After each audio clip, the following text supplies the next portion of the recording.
오늘 함께 나눌 말씀 호세아 6장 3절 말씀입니다. 함께 읽도록 하겠습니다. 그러므로 우리가 여호와를 알자, 힘써 여호와를 알자. 그의 나타나심은 새벽빛같이 어김없나니 비와 같이 땅을 적시는 늦은 비와 같이 우리에게 임하시리라 하니라.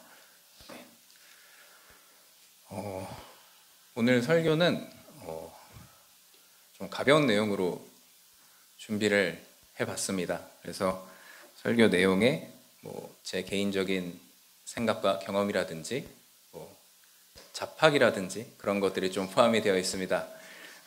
그래서 좀 깊이가 없다 싶더라도 좀 이해해 주시면 감사하겠습니다. 제가 약 한 40년의 짧다면 짧은 인생을 살아왔는데, 제 인생을 살아오면서 기술의 변화에 따른 아주 큰 변화를 한 2번 정도 경험을 했어요. 첫 번째는 제가 초등학교 때 일어났던 변화인데요. 바로 이겁니다. 이거 혹시 기억하시는지 모르겠는데 초고속 인터넷 메가패스. 엄청나게 보급이 됐죠. 첫 번째는 인터넷과 컴퓨터의 보급이에요. 그 전까지만 해도 학교가 끝나면 제 친구들이 다 어디에 모였냐면 운동장에 다 모였거든요. 운동장에 모여서 축구를 하거나 농구를 하거나 이랬어요. 그런데 엄청난 속도로 인터넷과 컴퓨터, 가정과 PC방을 중심으로 이제 보급이 되기 시작하면서 친구들이 이제 학교 끝나면 어디로 가느냐? 다 PC방으로 가요. 다 PC방으로 가서 이제 모였어요. 어떤 친구들 간의 친교의 수단이 오프라인의 만남에서 온라인상의 만남으로 이제 변해 갔죠. 대화는 어떻게 하느냐? 메신저로 했죠.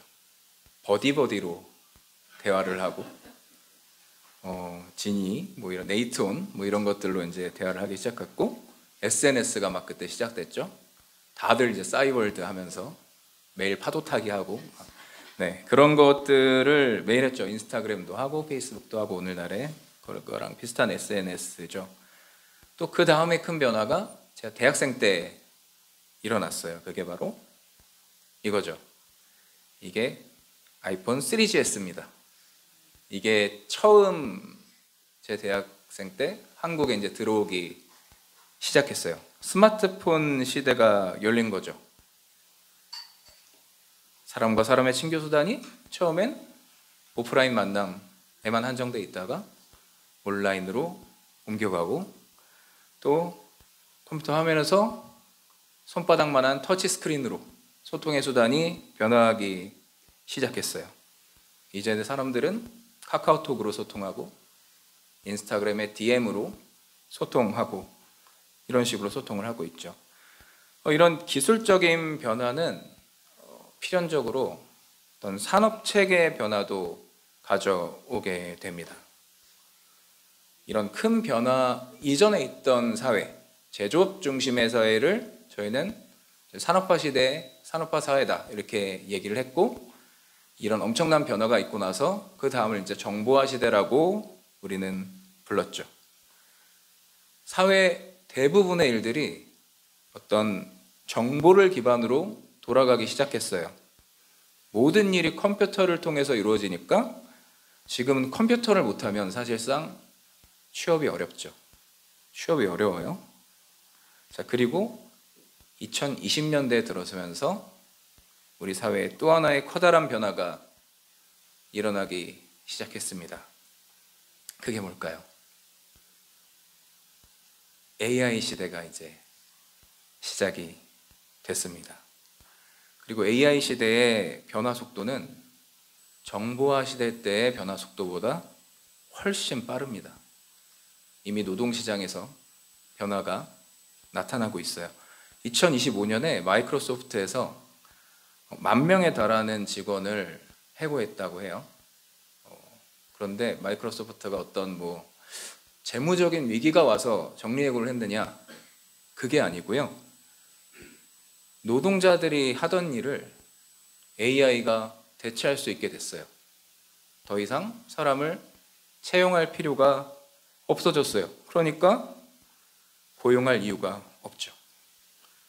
이게 불과 몇 년 사이에 일어난 변화거든요.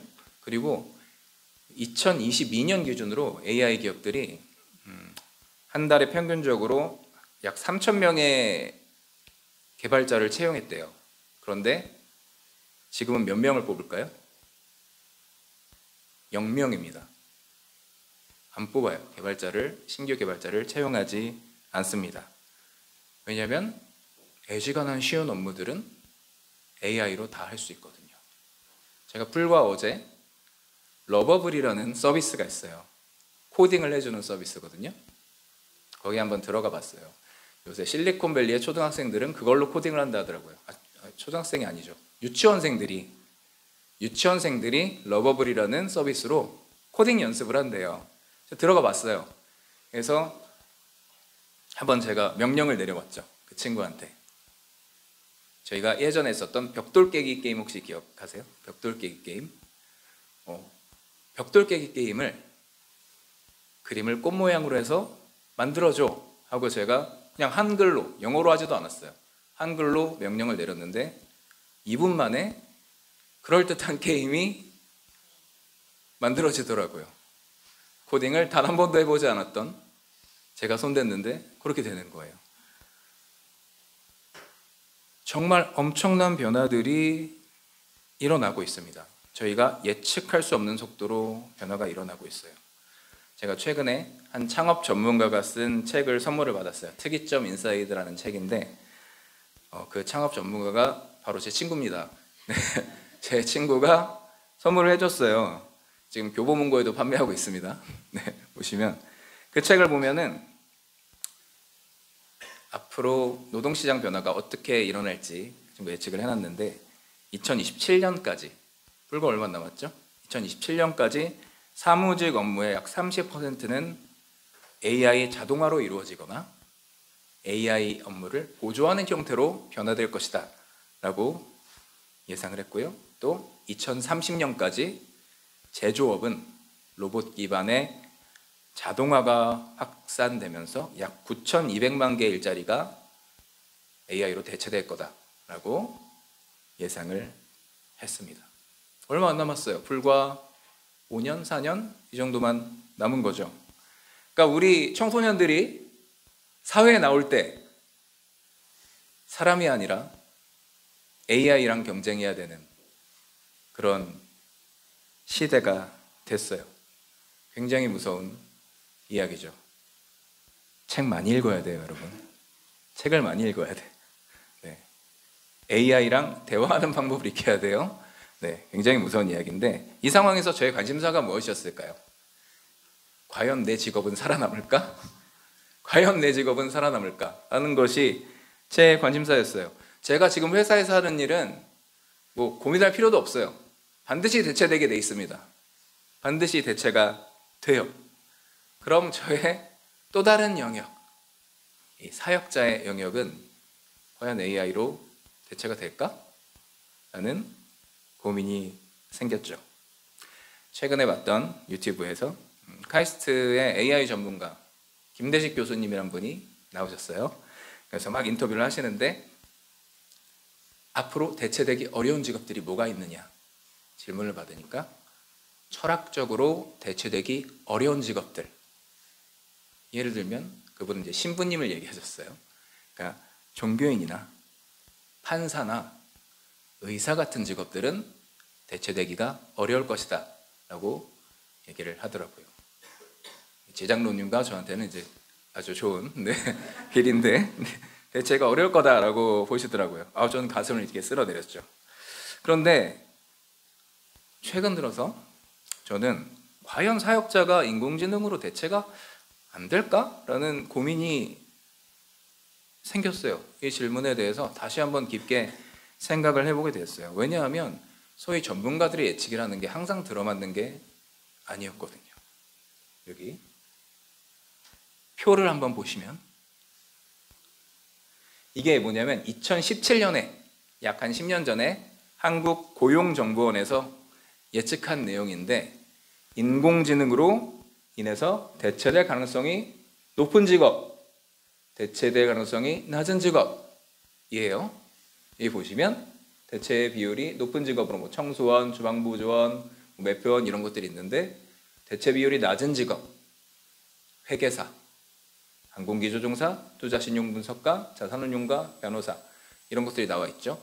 여기에 나와 있는 대체 비율이 낮은 직업, 대체 가능성이 낮은 직업이 싹 다 지금 빠르게 대체되고 있는 직업들입니다. 거꾸로예요. 이 직업들이 오히려 대체가 안 되고 있고요.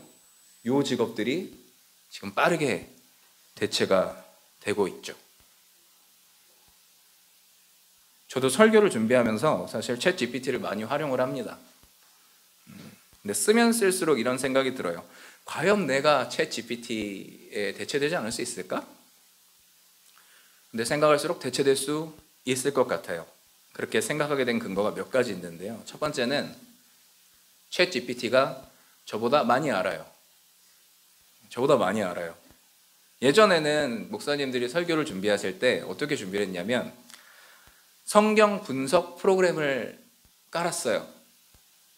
뭐 바이블 렉스라든지 이런 프로그램을 깔았는데 10년 전 기준으로 그게 한 카피당 한 40만 원 정도 했어요. 40만 원 정도 했는데 그래서 대부분 불법 프로그램을 까셨죠. 전도사님들 돈이 없으니까. 그래서 막 사용을 하시는데 기능이 되게 간단해요. 성경이 그 프로그램에 원문으로 기재가 돼 있어요. 원문으로 기재가 돼 있는데 이 원문, 원어 단어가 성경에서 몇 번이나 사용됐는지, 사용됐다면 어떤 구절에서 사용됐는지, 품사는 어떤지 이런 것들을 알려주는 게 성경 분석 프로그램이었어요. 그런 걸 활용해서 설교를 준비하죠. 또 성경과 관련된 유명한 신학자들의 주석도 참고해서 설교들을 준비하신단 말이죠. 근데 이제는요, 그럴 필요가 없어요. 그냥 챗 GPT에게 질문만 한번 딸깍 하면은 원어 단어가 어떤 뜻을 가지고 있는지, 이게 성경뿐만 아니라 탈무드 같은 유대 문화 기반의 책들, 그리고 성경이 쓰여졌을 당시에 문화적인 배경을 고려했을 때 문맥적으로 어떤 의미를 가지는지 그런 것까지 쫙 설명을 해줍니다. 챗 GPT가. 물론 아직은 일부 잘못된 정보들이 있어요. 그런데 실수는 저도 하거든요. 그러니까 챗 GPT는 성경 지식에 있어서 엄청난 전문가다라고 할 수가 있어요, 이미. 또 두 번째, 챗 GPT가 접근하기가 굉장히 쉬워요. 우리가 누군가를 만나서 고민을 막 얘기하고 답을 구한다라는 게 사실은 굉장히 불편한 일이죠. 불편한 일이에요. 그리고 이 어려움이 세대가 변하면서 점점 더 커지고 있어요. 요즘 10대, 20대에서 일부 사람들 사이에서 유행하는 화법이 있어요. 이게 뭐냐면 상대를 NPC처럼 여기는 화법입니다. 이 게임을 해보신 분들은 아실 텐데 이 NPC가 게임 용어예요. 이게 non-player 캐릭터라고 해가지고 그냥 가상의 캐릭터, 그냥 정해진 대답만 할 수 있도록 코딩을 해놓은 가상의 캐릭터를 NPC라고 해요. 그러니까 이를테면 이런 거죠. 10대 친구 2명이 와가지고 막 얘기를 하는 거예요. 눈앞에 가게 직원이 있어요. 아르바이트생이 있는데 이런 얘기예요. 와, 여기 알바 진짜 싸가지 없다 얘기하는 거예요. 눈앞에 있는데. 그 알바가 당황하겠죠. 직원이 당황해서 지금 그 저한테 하신 말씀이에요? 하면은 그쪽 들으라고 한 얘기 아닌데? 이래버리는 거예요. 사람이 아니라 NPC처럼 보는 거죠. 왜냐하면 10대, 20대들이 어렸을 때부터 스마트폰을 통한 소통, 또 SNS를 통한 소통에 너무나 익숙해져 있기 때문에 실제로 앞에 있는 상대랑 소통하는 방법을 잘 모르는 거예요. 이런 일들이 이런 가게뿐만 아니라 교육 현장에서도 굉장히 자주 일어나고 있다고 해요. 자, 이런 친구들에게 교회에 나와서 다른 사람에게 속마음을 얘기하는 거 굉장히 큰 모험일 수가 있는 거죠. 근데 챗GPT는 어때요? 휴대전화에 설치해서 나한테 편안한 방식으로 물어보면 그만이에요. 대답을 굉장히 친절하게 해줍니다. 심지어 이 챗GPT가 공감도 기가 막히게 해줘요. 공감을 너무 잘해주거든요. 내가 무슨 얘기를 하든지 너무 좋은 생각이래. 칭찬을 너무 잘 해줘요. 그래서 요새 챗GPT로 위로받는 사람도 굉장히 많다고 해요. 자, 보세요. 지식에 있어서는 우리 목사님보다 뛰어나. 목사님보다 잘 알아요. 그리고 언제든지 내가 궁금한 것들을 편하게 물어볼 수가 있어요. 다른 사람에게 내 속마음을 오픈한다라는 부담감 없이 그냥 편하게 물어볼 수 있어요. 그리고 나한테 기가 막히게 공감도 잘해줘요. 과연 사역자가 대체되지 않을까? 저는 많은 수의 사역자들을 사회에서 더 이상 필요로 하지 않을 수 있다라고 생각을 합니다. 그리고 비단 사역자뿐만 아니라 이 사회가 교회를 더 이상 필요하지 않다라고 생각하게 된다면, 그런 상황이 돼버린다면 문제가 굉장히 심각해질 수 있는 거죠. 자, 이 화면은 한국의 기독교 채널인 CBS죠. 대표적인 기독교 채널 CBS에서 바로 그저께 10월 24일에 내놓은 기획보도예요. 자, AI 신앙 경험이 가나안 성도, 즉 교회에 소속되지 않고 개인적으로만 신앙생활을 하는 성도들을 늘릴 수 있지 않을까라는 우려를 담고 있어요. 이 영상에 총신대 김규보 교수님이 나와서 이런 얘기를 하시는 거죠. 지극히 개인적인 영성이 만들어질 수 있다. 내가 하나님을 알지만 전혀 하나님을 닮아가지 않는, 그러나 그것이 왜곡된 영성이라는 것을 모르는 문제가 발생할 수 있다라는 얘기를 하십니다. 저는 이게 바로 AI를 통해 신앙을 경험했을 때 교회가 직면할 수 있는 문제라고 생각을 합니다. 각자가 하나님을 되게 잘 알아요. 각자가 하나님을 잘 알아요. 왜? AI가 신학적 근거에 기반해가지고 성경에 하나님에 대해서 어떻게 적혀 있는지 정확하게 알려줍니다. 그런데 이 사람의 삶을 지켜보면 삶은 전혀 변화하지 않는 거죠. 이것과 비슷한 전철을 밟았던 사람들이 한 2000년 전에 있었죠.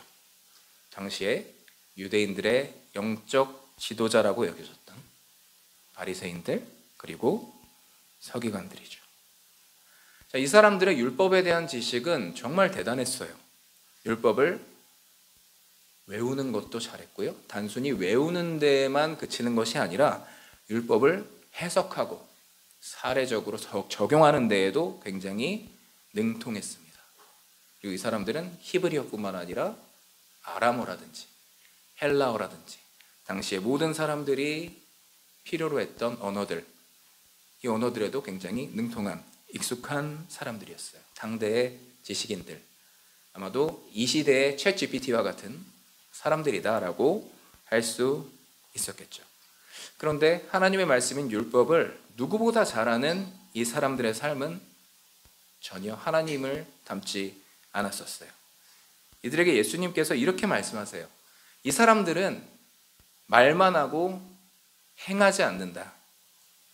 무거운 짐을 다른 사람 어깨에 지우면서 자기 자신은 손가락 하나도 까딱하려고 하지 않는다. 천국 문을 사람들 앞에서 닫아버리고 자기 자신들도 그 문으로 들어가려고 하지 않는다. 이들은 외식하고 눈먼 지도자들이고 회칠한 무덤 같아서 그 겉은 깨끗해 보일지 모르지만 그 안에는 더러운 것들, 썩은 것들이 가득하다라고 예수님께서 말씀하셨어요. 사실 이것이 우리에게도 먼 얘기는 아닙니다. 마태복음 7장 21절에서 23절 말씀인데요. 한번 같이 읽도록 하겠습니다. 나더러 주여 주여 하는 자마다 다 천국에 들어갈 것이 아니요 다만 하늘에 계신 내 아버지의 뜻대로 행하는 자라야 들어가리라. 그날에 많은 사람이 나더러 이르되 주여 주여 우리가 주의 이름으로 선지자 노릇하며 주의 이름으로 귀신을 쫓아내며 주의 이름으로 많은 권능을 행하지 아니하셨나이까 하리니 그때 내가 그들에게 밝히 말하되 내가 너희를 도무지 알지 못하니 불법을 행하는 자들아 내게서 떠나가라 하리라. 이 말씀은 마지막 때에 벌어질 일을 예수님께서 예언하시는 내용이죠. 그날에, 즉 심판이 있는 마지막 날에 많은 사람들이 예수님 앞에 나와서 이렇게 얘기를 합니다. 예수님, 우리가 예수님 이름으로 예언도 하고요, 예수님 이름으로 귀신도 쫓아냈고요, 예수님 이름으로 많은 권능들, 많은 기적들을 행하기도 하지 않았습니까? 예수님 기억 못하십니까? 라고 얘기해요. 그러자 예수님께서 이렇게 말씀하시죠. 내가 너희를 도무지 모른다. 도무지 몰라. 이 불법을 행하는 자들아 나에게서 떠나가라.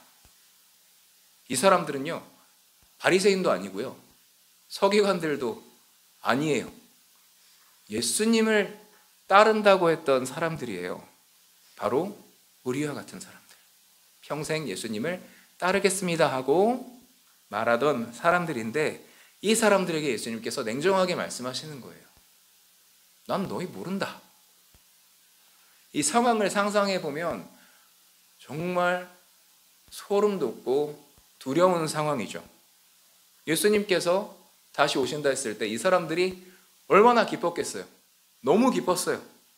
드디어 내가 예수님과 함께 예수님께서 예비하신 영원한 나라에서 하나님을 찬양하면서 기쁨 가운데서 영원히 살 수 있겠구나, 이렇게 생각했을 텐데 예수님께서 이렇게 얘기하시는 거예요.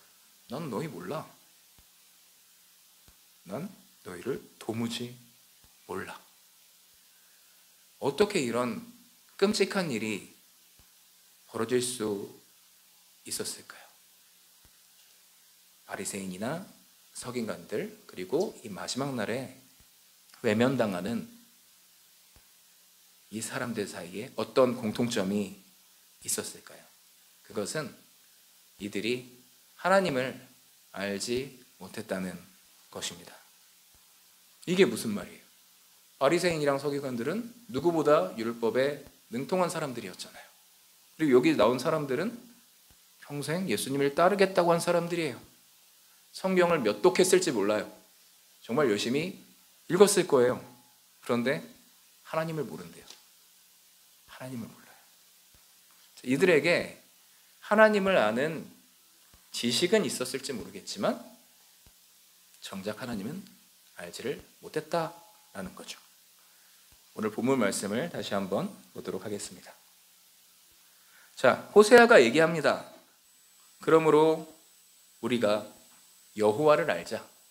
힘써 여호와를 알자. 여기서 알다라는 말의 원어는 야다라는 말이죠. 히브리어로 야다라는 말이 알다라는 뜻을 가지고 있습니다. 이 야다는요, 일반적으로 그냥 지식, 이런 것들을 알다라는 말로도 쓰이지만 다른 의미가 또 있습니다. 여러 의미들이 있는데 그 많은 의미들 중에서 우리가 알아야 할 내용은 깊이 관계하다라는 뜻입니다. 자, 출애굽기 33장 17절 말씀 같이 읽도록 할게요. 여호와께서 모세에게 이르시되 내가 말하는 이 일도 내가 하리니 너는 내 목전에 은총을 입었고 내가 이름으로도 너를 알미니라. 자, 너는 내 목전, 내 눈앞에서 은총을 입었고 네 이름으로도 내가 너를 안다. 여기서 안다라는 단어가 바로 야다라는 단어예요. 근데 여기서 쓰인 야다는 하나님께서 단순히 머릿속으로 안다, 지식적으로 너를 안다 라는 내용이 아니라 하나님과 모세가 굉장히 깊은 인격적 관계 안에 있다라는 것을 표현하기 위해서 쓰인 단어입니다. 예레미야 4장 22절에 보면 하나님께서 이스라엘 백성에 대해서 이렇게 말씀을 하세요. 내 백성은 나를 알지 못하는 어리석은 자다. 이렇게 말씀을 하십니다. 이것도 마찬가지예요. 이스라엘 백성들이 하나님과의 관계에서 벗어났어요.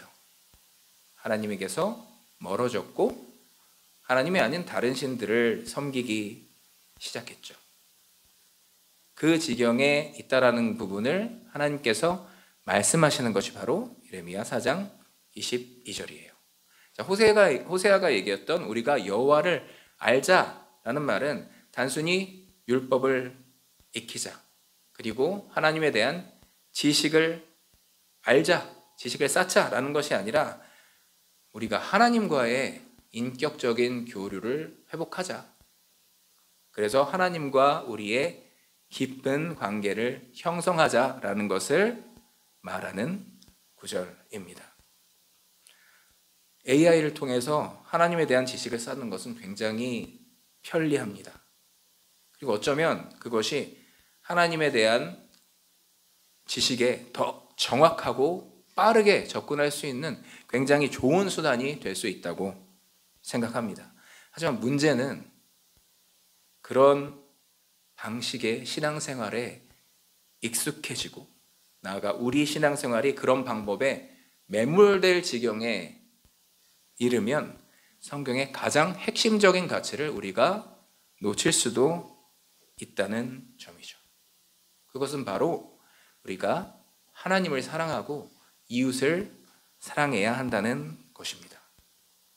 지식으로 만나는 하나님을 우리는 사랑할 수 없어요. 우리는 반드시 인격적으로 하나님을 만나야 합니다. 하나님의 뜻을 영으로 느껴야 하고요. 하나님의 메시지에 반응하고 하나님의 이끄심을 경험해야 합니다.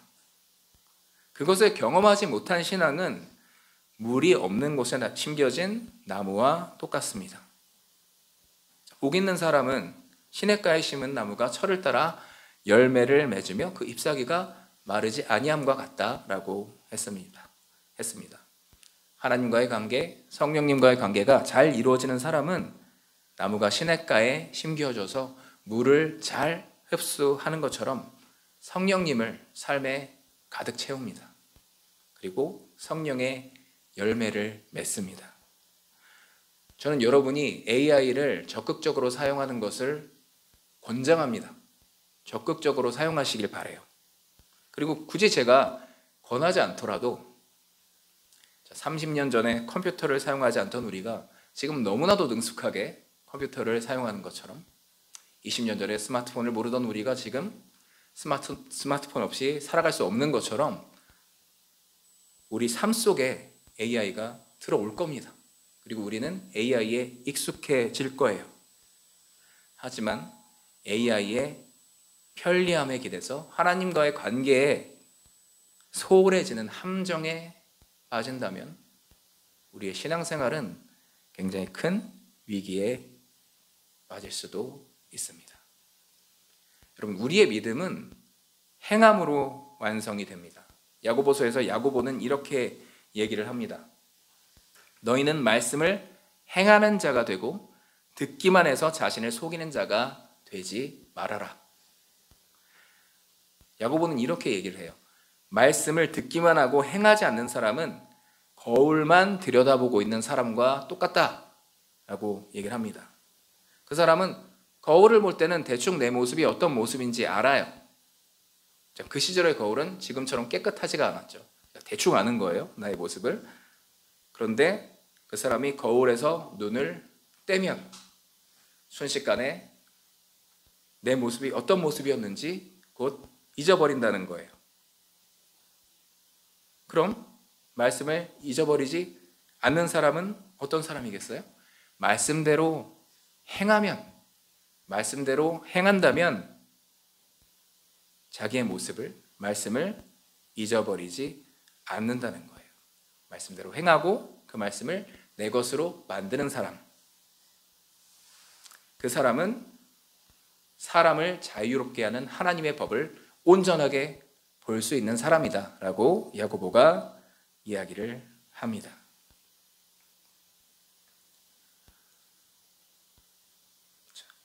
하나님과의 건강한 관계 안에 우리가 있을 때에 우리는 우리 안에 있는 하나님의 사랑을 행동을 통해서 우리 삶 속에 그리고 우리 이웃들에게 전할 수가 있습니다. 그때에 하나님의 말씀이 아주 명확하게 우리 안에, 우리 영에 새겨지게 되는 거죠. 이제 AI가 우리 삶에 깊숙이 들어올수록 우리는 많은 사람들이, 많은 개인들이 사회에서 고립되는 것을 마주하게 될 거예요. AI 시대에 적응하지 못한 많은 사람들이 사회에서 소외될 거고요. 살아가는 데 필요한 최소한의 기본소득만 받아서 삶을 연명하기만 하는 그런 상태에 있을 수가 있습니다. 그런 사회가 다가왔을 때 우리는 사랑으로 이웃과 관계하는 교회의 본질적인 기능을 잃어서는 안 됩니다. 오히려 그 기능을 강화해야 돼요. 그리고 이웃에게 먼저 다가가야 합니다. 과연 어떤 방식으로 이웃에게 다가가야 할까? 우리는 아직 모릅니다. 플립식 휴대전화를 쓰던 시절에 지금의 소통 방식을 상상할 수는 없죠. DM으로 소통하고 카톡으로 소통하고 상상할 수 없잖아요. 그것과 마찬가지로 AI 시대에는 우리가 생각하지 못한 소통 방식이 등장할 거예요. 하지만 우리의 소통 방식이 어떻게 변화되든 간에 변하지 않는 한 가지가 있죠. 우리와 하나님과의 관계가 바로 서 있다면, 그리고 우리 공동체 안에 하나님의 사랑이 있다면 세상이 어떻게 변하든지 우리는 하나님의 사랑을 우리 이웃에게 나눠줄 수가 있다는 사실입니다. 세상이 우리를 진리에서 더 멀어지게 하려 할수록 하나님께 더 가까이 다가가는 여러분이 됐으면 하는 마음에서 오늘 말씀을 한번 같이 나눠봤습니다. 기도하시겠습니다. 사랑하는 하나님, 주님 은혜 감사드립니다. 세상은 우리가 예측할 수 없는 속도로 너무나 빠르게 변화하고 있습니다. 그리고 그 안에서 우리의 신앙을 지켜나가는 것이 가끔은 저희에게 조금 두렵게 느껴지기도 합니다. 하지만 하나님, 세상이 변할지라도 하나님의 진리는 변하지 않음을 저희는 믿습니다. 저희 삶에 함께 하시는 성령님은 영원하심을 저희는 믿습니다. 저희가 어떤 혼란 가운데 있더라도 하나님과 저희의 관계는 더욱더 굳건해지고 저희가 이웃들에게 전하는 하나님의 사랑은 더욱더 풍성해지기를 원합니다. 그리고 성령님께서 함께 하실 때 그 모든 것이 가능함을 저희는 믿습니다. 예수님께서 돌아오실 그날까지 그 어떤 변화에도 저희는 흔들리지 않고 하나님을 바라보길 원합니다. 저희가 끝까지 그 길을 완주할 수 있도록 저희와 함께하여 주시옵소서. 살아계신 예수 그리스도 이름으로 기도드립니다.